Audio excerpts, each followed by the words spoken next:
Okay, good evening students. Today the question is find out the configuration of given compound. So the compound is given like this. Now whenever the term configuration comes, the configuration is going to be giving us stereoisomer, which can be possible because of restriction in the rotation. Whenever they are given like this, a wedge dash compound, obviously they are going to be asking us whether it is going to be having D configuration, L configuration, R configuration, S configuration. So D and L configuration can be given based on the Fisher projection, but they are given here wedge dash. That's why it can be easy to give RS configuration. So what is going to be the absolute configuration of given compound? In order to know this absolute configuration of the compound, we are supposed to know the SIP rules, which are already discussed in ZE configuration. So where we can discuss SIP rules is based on the atomic number priority. The first one is going to be atomic number priority. The second one is going to be heavy isotope priority. Then the third one is going to be, if in case of groups, the first attached atom in the group will be considered for the priority. And the next one we are going to be having multiple bonds are going to be considered as multiple of single bonds. So based on these four SIP rules, which already we discussed in EZ configuration, now we are supposed to provide the priority for the four atoms or groups attached to the chiral carbon. So that is what we are going to be doing now.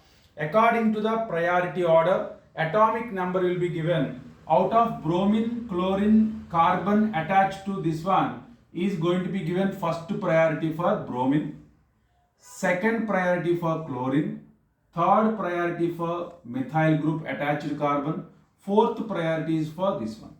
Always we are supposed to see the one thing carefully. Whenever we are going to be giving the priorities for a wedge dash representation, the least priority group always should be in the dashed wedge only.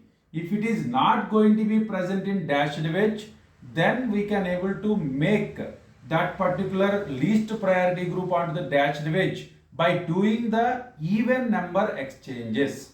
Odd number exchanges are not allowed, only even number exchanges are allowed. So based on that even number of exchanges, we can able to bring it to dashed wedge. So now already it is present on dashed wedge. That's why no need to do any exchanges. Directly we can able to give the absolute configuration for this compound. Now if we are going to be taking this one, 1, 2, 3.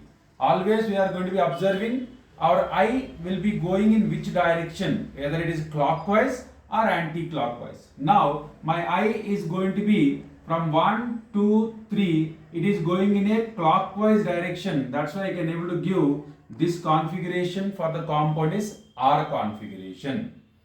So just I am repeating the same thing. Based on the SIP rules, we are supposed to give the priorities for all the atoms attached to the chiral carbon.